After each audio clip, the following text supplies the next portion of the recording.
Nararamdaman niyo ba ang bigat sa mga tuhod tuwing umaga? Ang kirot sa mga daliri pagkatapos kumain ng paborito nating ulam o kaya'y ang pakiramdam ng hirap sa paghinga na minsan ay hindi maintindihan na akala natin ay bahagi lang ng pagtanda. Napakarami sa atin, lalo na sa edad na 65 hanggang 80, ang nagtitiis sa mga ganitong kondisyon. Inisip na ito ay normal na bahagi ng pagtanda. Ngunit paano kung sabihin ko sa inyo na mayroong mga pagkain, partikular na mga gulay na itinuturing nating malusog na maaring lihim na nagpapalala ng inyong puso at mga kasukasuan? Sa video na ito, tatalakayin natin ang 5 specific na gulay na ayon sa mga doktor ay maaring kailangan nating bawasan o iwasan kung tayo ay nasa edad na 65 hanggang 80 upang maprotektahan ang ating puso at mga kasukasuan. Ang mga gulay na ito ay karaniwang bahagi ng ating hapagkainan at ang pagtuklas ng kanilang posibleng epekto ay maaring magpabago sa inyong pananaw sa pagkain. Manatili hanggang sa huli dahil mayroon akong ibabahagi na tiyak na magugulat kayo. Kung handa na kayo, simulan na natin ang ating pagtuklas sa unang gulay na dapat nating pagtuunan ng pansin, lalo na kung kayo ay nakakaranas ng pananakit ng mga kasukasuan. Ang unang gulay ay ang etalong, ang paborito nating sangkap sa pinakbet, tortang talong o kaya naman ay ensaladang talong. Marahil ay nagulat kayo dahil ang talong ay kilalang masustansya, di po ba? Ngunit ang talong kasama ang kamatis at patatas ay kabilang sa tinatawag na nightshade family. Ang mga gulay na ito ay naglalaman ng isang compound na tinatawag na solanine. Para sa karamihan ng tao, walang problema ang solanine sa normal na dami. Ngunit, para sa ilang individual, lalo na kung mayroon silang pre-existing na inflammatory conditions tulad ng arthritis, gout o autoimmune diseases, ang solanine ay maaaring mag-trigger o magpalala ng pamamaga at pananakit ng kasukasuan. Hindi ito nangyayari sa lahat, subalit mahalagang malaman na mayroong mga ulat at pag-aaral na nagpapahiwatig ng koneksyon. Isipin niyo si Aling Rosa, isang 70 anyos na retired teacher. Mahilig na mahilig siya sa tortang talong. Isang araw, napansin niya na tuwing kumakain siya ng tortang talong, kinabukasan ay mas sumasakit ang kanyang mga tuhod at daliri. Sa payo ng kanyang doktor, sinubukan niyang bawasan ang pagkain ng talong at iba pang nightshade vegetables sa loob ng ilang linggo. Laking gulat niya nang maramdaman ang unti-unting paggaan ng kanyang mga kasukasuan. Hindi ito laging agarang epekto. Minsan, ang pamamaga ay dahan-dahang lumalala sa paglipas ng panahon dahil sa paulit-ulit na pagkonsumo. Kung napansin niyo na mas sumasakit ang inyong mga kasukasuan pagkatapos kumain ng talong, subukang iwasan ito ng ilang linggo at tingnan kung may pagbabago. Maaari kayong maghanap ng alternatibo tulad ng ampalaya o sayote na mas madaling tunawin at wala ang parehong compounds. Tandaan, ang layunin ay makinig sa inyong katawan.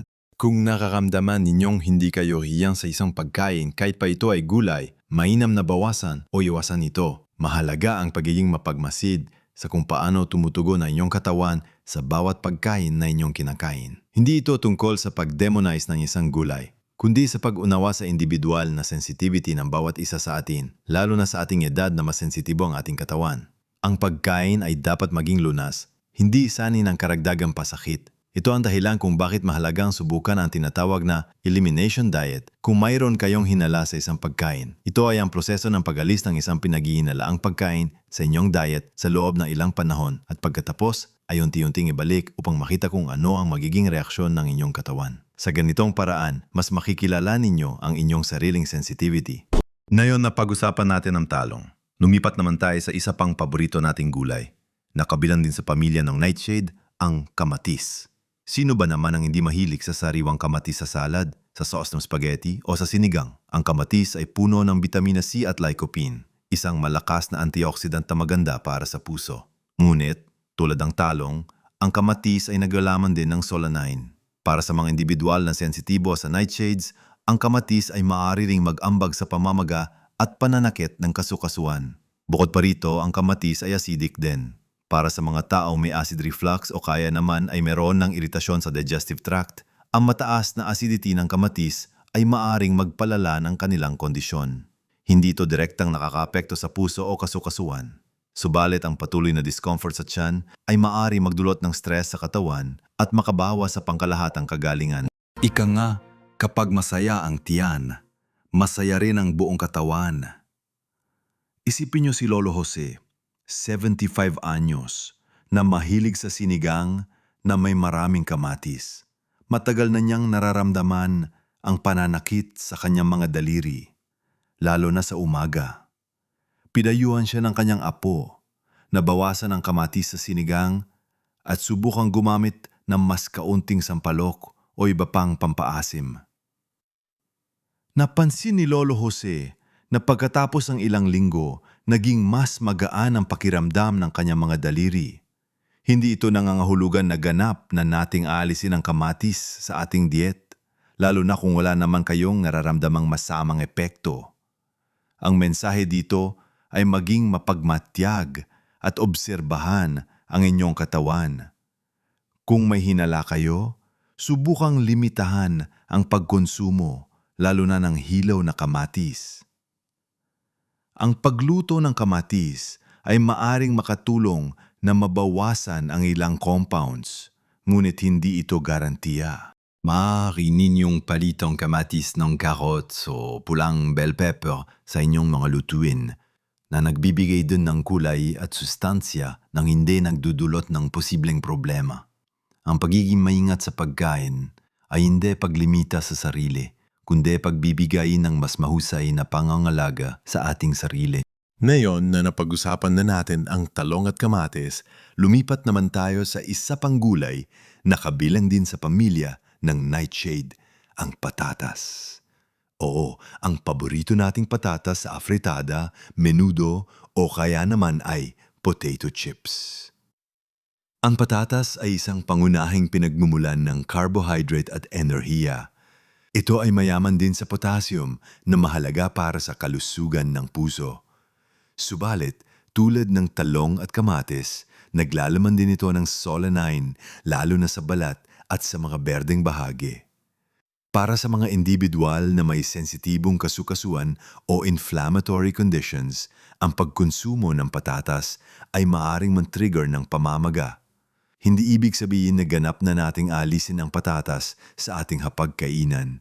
Ang mahalaga ay ang paraan ng paghahanda at ang dami ng kinakain. Ang mga potato chips at french fries na karaniwang deep-fried sa masamang klase ng langis at puno ng sodium ay mas malaking banta sa kalusugan ng puso kaysa sa mismong patatas. Ang mataas na sodium at trans fats ay nagpapataas ng blood pressure at nagdudulot ng pamamaga sa mga ugat na humahantong sa sakit sa puso. Kaya't kung mayroon kayong kondisyon sa puso, ang pag-iwas sa mga ganitong klase ng patatas ay mas kritikal kaysa sa pag-iwas sa pinakuluang patatas. Isipin niyo si Mang Ben, isang 68 anyos na may alta presyon.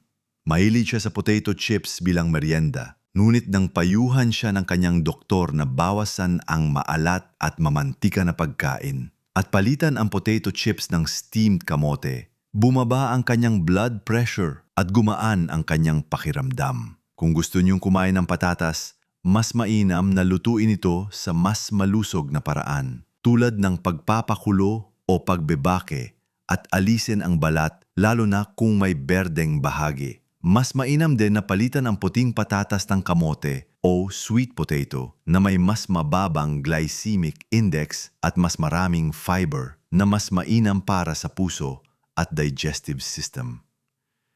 Ang pagbabago sa paghaanda at pagpili ng mas malusog na alternatibo ay maaaring magdulot ng malaking pagkakaiba sa inyong kalusugan. Ngayon, lumipat tayo sa pang-apat na gulay, ang kangkong. Sino ba naman ang hindi mahilig sa adobong kangkong o sinigang na may kangkong?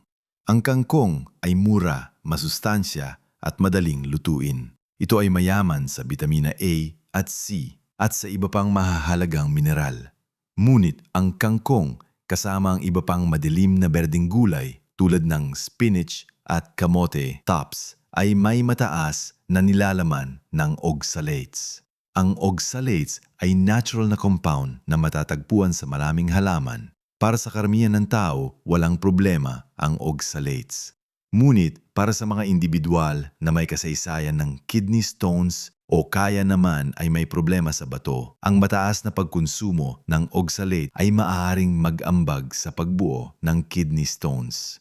Bukod pa rito, mayroon ding mga teorya na ang mataas na oxalates ay maaaring makapagdulot ng joint pain o muscle stiffness sa ilang sensitibong individual. Bagamat ito ay hindi paganap na napatunayan at mas kadalasan ay iniugnay sa kidney issues. Gayunpaman, ang pagiging maingat ay hindi masama kung kayo ay madalas magkaroon ng kidney stones o kaya naman ay nakakaranas ng unexplained joint pains at regular kayong kumakain ng kangkong sa malaking dami, maaring kailangan ninyong pagmasdan ng inyong pagkonsumo. Isipin nyo si Lola Perla, isang 72 anyos na babae na dati na nagkaroon ng kidney stones. Mahilig na mahilig siya sa kangkong at madalas itong lutuin sa halos lahat ng kanyang ulam. Nang bumalik ang kanyang kidney stones, pinayuhan siya ng kanyang nephrologist na limitahan ang mga pagkaing mataas sa oxalates, kabilang ang kangkong. Napansin niya na naging mas madalang ang pagbalik ng kanyang bato pagkatapos niyang bawasan ang kangkong. Mahalaga rin ang sapat na pag-inom ng tubig upang makatulong na mailabas ang oxalate sa katawan. Kung susuriin niyo ang inyong dieta at may hinala kayo, maaari ninyong bawasan ang kangkong at subukang palitan ito ng ibang leafy greens na mas mababa sa oxalates tulad ng malunggay o saluyot na parehong napakasustansya at karaniwan sa ating mga Filipino dish. At ngayon, ang huling gulay sa ating listahan, ang repolyo. Marahil ay nagtataka kayo kung bakit kasama ang repolyo. Ang repolyo ay isang cruciferous vegetable kasama ang broccoli at cauliflower. Ito ay mayaman sa vitamina K, vitamina C at fiber. Ang repolyo ay kilalang maganda sa panunaw dahil sa taglay nitong fiber. Ngunit para sa ilang tao, lalo na sa ating edad na 65 hanggang 80, ang repolyo, lalo na kapag hilaw o bahagyang luto, ay maaaring magdulot ng matinding kabag at bloating o pamamaga ng tiyan. Ito ay dahil sa mga sulfur-containing compounds na matatagpuan sa repolyo. Habang hindi ito direktang nakakapinsala sa puso o kasukasuan, ang patuloy na digestive discomfort ay maaaring maging sanhi ng stress sa katawan at makabawas sa inyong pangkalahatang kalidad ng buhay. Isipin nyo si Aling Nena, 69 anyos, na mahilig sa coleslaw pero tuwing kumakain siya ng coleslaw, lagi siyang nakakaranas ng matinding kabag at pakiramdam na puno ang kanyang tiyan. Ang ganitong discomfort ay maaaring maging sanhi ng pagbaba ng enerhiya, hirap sa pagtulog at pangkalahatang pagiging irritable. Bukod pa rito, ang matinding pamamaga sa tiyan ay maaaring makaapekto sa absorpsyon ng sustansya na mahalaga para sa kalusugan ng puso at kasukasuan. Para sa mga sensitibo sa repolyo, ang mainam na paraan ay lutuin itong maigi tulad ng pagpapakulo o pag-steam upang mabawasan ang compounds na nagdudulot ng kabag. Maaari ring subukang bawasan ang dami ng kinakain at unti-unting taasan kung sa tingin ninyo ay kaya ng inyong tiyan. Kung patuloy pa rin ang kabag, mas mainam na maghanap ng alternatibo tulad ng sayote o upo na mas madaling tunawin. Mahalaga ang komportable at maayos na panunaw upang masigurong nakukuha ng inyong katawan ang lahat ng sustansyang kailangan nito para sa isang malusog na puso at matibay na kasukasuan. Ang bawat gulay ay may kanya-kanyang katangian at ang mahalaga ay ang pagpili ng angkop sa pangangailangan ng inyong katawan. Pagiging mapanuri sa ating diet ay isang mahalagang bahagi ng pag-aalaga sa ating sarili, lalo na sa mga gintong taon ng ating buhay. Malalim ang ating naging pagtalakay sa mga gulay na ito. At sana ay nagkaroon kayo ng mas malinaw na pag-unawa sa kanilang posibleng epekto sa ating puso at kasukasuan. Tandaan, ang layunin ng lahat ng ito ay hindi upang takutin kayo na huwag nang kumain ng gulay. Sa halip, ito ay upang maging mas mapagmatyag sa kung ano ang kinakain natin, lalo na sa ating edad na kailangan natin ng masusing pangangalaga. Ang mga gulay na tulad ng talong, kamatis, at patatas na kabilang sa nightshade family ay maaaring maging trigger ng pamamaga para sa mga taong may sensitibong kasukasuan. Ang kangkong naman, dahil sa mataas nitong oxalate content, ay maaaring maging issue para sa mga prone sa kidney stones. At ang repolyo, sa kabila ng sustansya, ay maaaring magdulot ng discomfort sa panunaw para sa ilang individual. Ang bawat isa sa atin ay natatangi at kung ano ang gumagana sa isa ay maaaring hindi sa iba. Kaya, ang pinakamahalaga ay ang makinig sa sariling katawan at kumonsulta sa ating doktor, lalo na kung meron na tayong pre-existing na kondisyon. Ang kaalaman ang ating sandata at ang pagiging maangat ang ating kalasag. Huwag nating hayaan na ang mga karaniwang pagkain ay maging sanhi ng ating paghihirap. Sa halip, gamitin natin ang impormasyong ito upang gumawa ng mas matalinong desisyon para sa ating kalusugan. Bukod sa mga gulay na tinalakay natin, napakahalaga rin na alalahanin na ang isang malusog na pamumuhay ay isang kabuuan. Hindi lang ito tungkol sa pag-iwas sa ilang pagkain, kundi sa pagyakap sa mga gawi na nagpapalusog sa atin. Ito ay kasama ang pagkain ng iba't ibang uri ng gulay at prutas na puno ng antioxidants, pag-inom ng sapat na tubig, regular na paggalaw, sapat na tulog, at pag-manage ng stress. Isipin nyo na ang bawat pagkain ay isang bahagi ng inyong katawan. Kung pipiliin natin ang mga pagkain na nagpapalakas sa atin at nagpapagaan ng pakiramdam, mas magiging masaya at masigla ang ating pamumuhay. Ang puso natin ay patuloy na nagtatrabaho ng walang tigil, kaya't kailangan natin itong alagaan ng husto. Ang ating mga kasukasuan naman ay ang sumusuporta sa bawat hakbang at galaw natin, kaya't kailangan din natin silang bigyan ng sapat na nutrisyon at pangangalaga. Ang pagbabago ay hindi kailangang maging biglaan o mahirap, magsimula sa maliliit na hakbang. Halimbawa, kung mahilig kayo sa talong, subukan bawasan ng dami o palitan ito ng ibang gulay paminsan-minsan. Kung nakakaranas kayo ng kabag sa repolyo, lutuin itong maigi. Ang mahalaga ay ang pagiging consistent sa inyong mga pagbabago. At ngayon, para sa sorpresa na ipinangawo ko sa inyo habang pinag-uusapan natin ang mga gulay at ating kalusugan, may isang simpleng bagay na madalas natin nakakalimutan pero napakalaki ng epekto sa ating puso at mga kasukasuan. Ang sapat na pag-inom ng tubig at ang tamang paggalaw. Oo, tubig at paggalaw. Simple lang, di ba? Ngunit marami sa atin ang kulang sa pag-inom ng tubig, lalo na sa ating edad.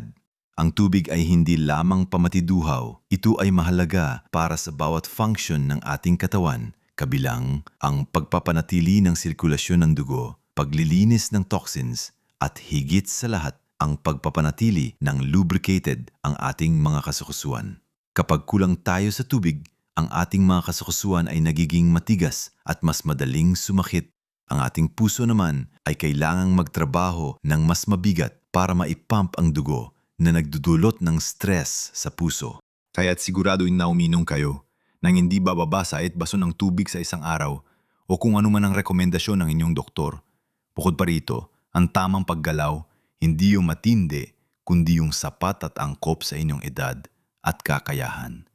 Ang paglalakad, pagta-tai chi o simpleng pag-unat ng katawan ay makakatulong upang mapanatiling malakas ang ating mga kalamnan at buto at upang mapanatili ang flexibility ng ating mga kasukasuan. Nakakatulong din ito sa pagdaloy ng dugo at oxygen sa buong katawan na napakaganda para sa puso. Kaya't bukod sa pagiging mapili sa pagkain, huwag nating kalimutan ang kapangyarihan ng malinis na tubig at regular na paggalaw. Ito ang mga simpleng bagay na may malaking epekto. Naranasan niyo na ba ang ganitong mga pakiramdam? Mayroon ba kayong mga gulay na napansin niyo na bibigay ng kakaibang epekto sa inyong katawan? Ibahagi niyo po sa comment section sa ibaba. Gusto naming marinig ang inyong mga kwento at karanasan dahil ang pagbabahagi ng kaalaman ay makakatulong sa iba. Kung nakatulong ang video na ito sa inyo, pakipindot po ang like button at huwag kalimutang mag-subscribe sa aming channel para sa mas marami pang kapakipakinabang na impormasyon tungkol sa pagpapanatili ng ating kalusugan sa ating gintong edad. Tandaan, hindi huli ang lahat para sa mas malusog at mas masayang buhay. Patuloy tayong mag-aral, mag-alaga sa ating sarili at higit sa lahat, maniwala na kaya nating mamuhay ng buo at masigla sa bawat yugto ng ating buhay. Mabuhay ng pinakamahusay sa bawat edad.